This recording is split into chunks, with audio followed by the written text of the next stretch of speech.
here's your host, Alex Garrett. I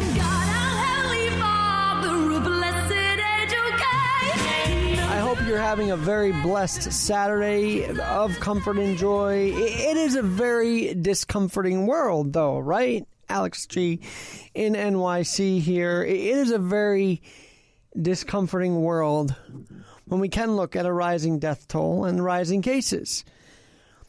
But we can also say there is life happening. We can also say, yes, babies have been born in this COVID crisis. We can also say that in this very magical month of December, history was made through science, and I believe God. Is it so wrong to say that? That history this week was made because of science and God working hand in hand? What do I mean? Well, there's a Tennessee baby through embryonic adoption, and it might be a little controversial because science mixing with God, but I again hold to the idea that God and science can work hand in hand, that God's actually having the hands of scientists that are creating these vaccines, that God is having the hands of the healthcare workers that are helping in this crisis that has risen once again, that has blown up once again, this wave of coronavirus. We still have the healthcare workers out there day and night, hour after hour after hour, through pain, through success, through happiness, through emotional distress, through sadness, all of it. And God's hands are on those people trying to do their best to alleviate the death toll, to lower the death toll the best they can. And if I can say that, then I can certainly say that the history this week with embryonic adoption is just as godly and as scientific, and really the spirit of this month, right? We are honoring God's precious Son, Jesus Christ, his birth this month. We are honoring the miracles that Israel saw in the 8 nights of the lasting candle. This, to one family in Knoxville, Tennessee, is a December miracle. Molly Everett Gibson, born October 26th, 2020, from an embryo that was first created and frozen in October 1992. A baby girl in Tennessee, this is how the story reads, was born in October, though she could have been born at any point over the last 2 decades. Molly Everett Gibson was born October 26th to parents Tina and Ben Gibson, weighing 6 pounds and 13 ounces. This is incredible. Her embryo was first created and frozen in October 1992 and stayed frozen until it thawed February 10th, 2020. Look, if you are pro-life, you are pro this story. If you are pro-Christmas and pro the holiday season, you are pro this story coming out now. Because this is what it's all about. A miracle for this family in Tennessee. It set a known record for the longest frozen embryo ever to be born. And the previous record was set by her sister, Emma Wren Gibson, whose embryo had been frozen for more than 24 years until she was born in 2017. And they were frozen together as embryos, and they got a picture together. Look at this picture. Oh, that's so sweet. According to the National Embryo Donation Center, which facilitated it. So here's what happens when a couple goes for in vitro. They have other embryos that can be stored for another couple. And the baby and the family that may not be able to conceive naturally, but still want the birthing, the joy of giving birth, can do this through the embryonic process, the embryonic adoption process. I'm sure for some in the community, in the science community, in the communities, this is controversial because it's not natural. But to me, when you see a stat that at least 1,000 babies have been born through this process, that's a miracle, friends. When you see, according to Vitana.com and other sources, that there are 400,000 frozen embryos in the United States potentially viable for adoption right now. That means there's an option ready for most couples right now if they wish to have a child.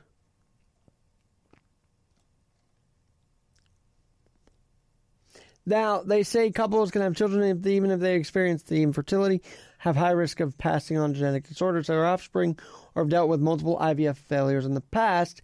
This adoption process can help you through that and provide that experience. Now, can it introduce some in unpredictability, maybe certain medical challenges through this? But 400,000 frozen embryos. Embryonic Donation Center.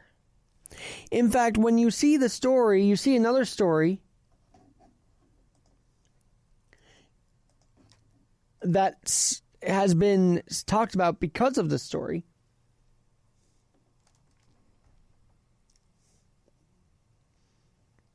And by the way, Trish Clardy,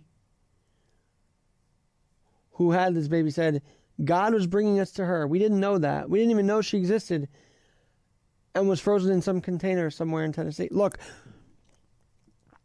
it may sound a little wild to hear it that way, but God has a hand in this. I am 1,000% believing in that. The story wouldn't come out at any other time, I feel. The story comes out now because we need uplifting life stories. And as I think about it, it is kind of interesting. They have this, that lyric 2525, the baby will come through a tube.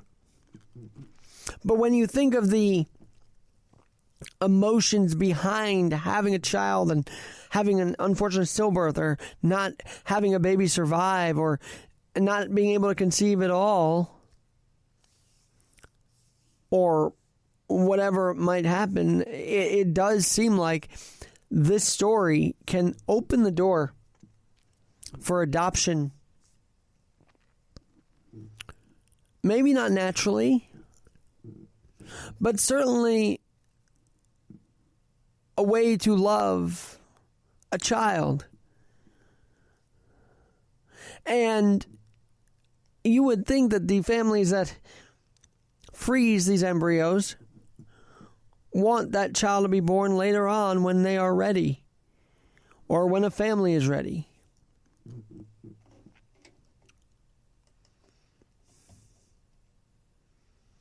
The embryo is matched to a family based on specific guidelines and qualifications that can be met. And so imagine, and I will make this clear, I do not believe abortion is the first source or should be the first resource for anything. I think it should be the last resource, and I think many people would agree. But how can we combat that first resource mentality that I think some do feel about abortion? That's the first resolve, that's the way to go when it really shouldn't be. It's to also say, hey, yes, adoption is an option. And I would never want a woman to have a child if she was at risk. I totally don't believe in a child not being born because they might be disabled. I think people with disabilities can survive, can thrive. It might be daunting at first, but there are some strong families out there, and I've seen it. But if you can combat this idea that we should just kill a fetus with this idea that no, we can make life possible, maybe even 2 decades from now, for a family that wants to have a child and may have had difficulty doing so. This is the possible way to go. This is the possibly healthy, it seems healthy way to go.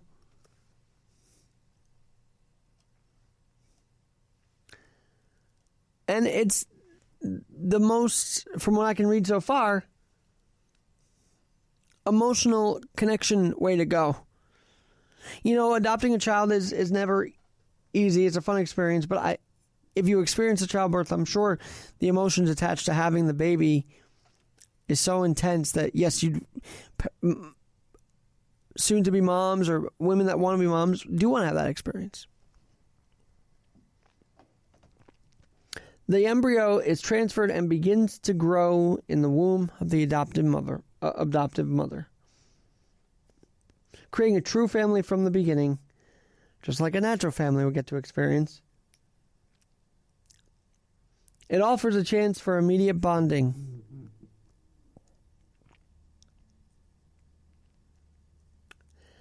And so, if this little girl in 2020 can set a record, if this family can take a chance on the embryonic adoption to bring life into the world, it should be celebrated this week. This little girl should be celebrated because you know what?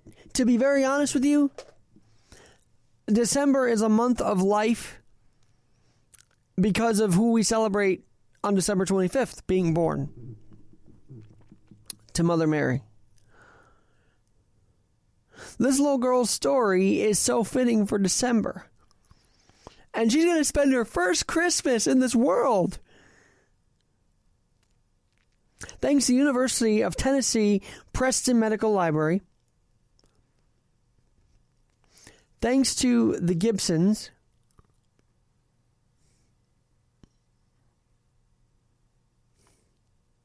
Tina and Ben, pictured with their daughters. It's so special that these girls have a chance to live now. And it's because these couples decades before decided to give these embryos a chance. If a family decides they are done having children but still have embryos remaining, they can keep them frozen and stored, donate them to medical research, and then donate them to a couple who is unable to conceive or allow them to thaw, which means they are no longer viable. This, Vitana says 400,000. There are, according to NEDC, 1 million human embryos stored in the U.S. right now. NEDC began its embryo donation program in 2003. I know it may be tough to have a mindset that God plays a hand in science for some, but I believe in this. I believe God and science do make life. Look at this. Look at this. God and science is making life possible. And we must celebrate it. We must enjoy it. We must love that this story is possible. Emma Wren and Molly Everett.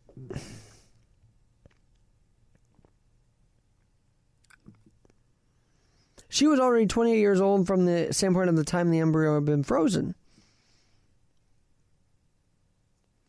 But to preserve the embryos for this long, noted, and by the way, NEDC is faith-based, and they donate the embryos, and they store the embryos at no charge, and become the interim caregiver.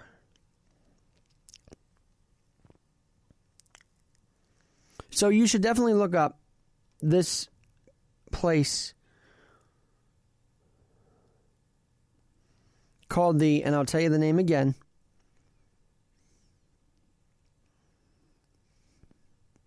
National Embryo Donation Center.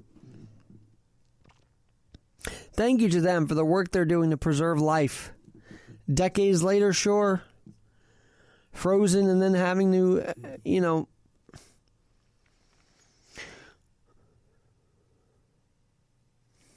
thaw her or him out months before birth, sure, I guess 9 months. But this is special. And this gives hope. This is the other thing about this little girl, Molly Everett, and her sister. Hope springs eternal through science and God.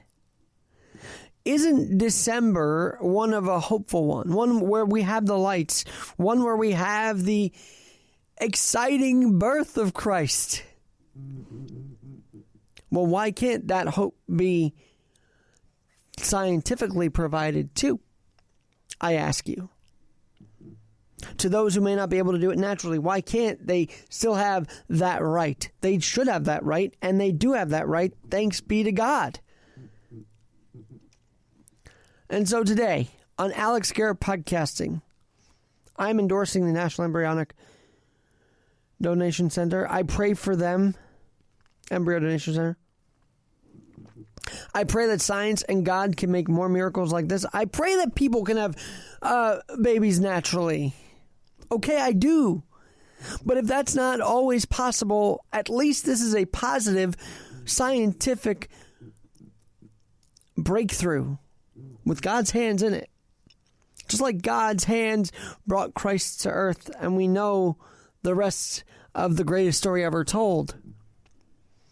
Now we're being told scientifically we can give other embryos, children in the making, a chance to live and make a difference and be a difference maker in this world. Yes, that should be celebrated in a month where we honor the biggest difference maker in the world and his birth and the season it represents of rebirth, if you will. So I will represent it. I will celebrate it. I will hopefully have NEDC on. I hope that more God and science connection can happen. Because in a year filled where we were talking about death, life, finally a national story about life and science and vaccines to keep life going, all in this very special month of December. I'm very excited about this. I hope you are too. Alex G in NYC at gmail.com. Alex G in NYC at gmail.com. Thank you, God, every day for a chance to be at this microphone. Thank you, God, every day for a chance to show that you are bringing life to this world one way or another. And we do need you every day. Have a great, great rest of your Saturday, and we'll talk to you soon.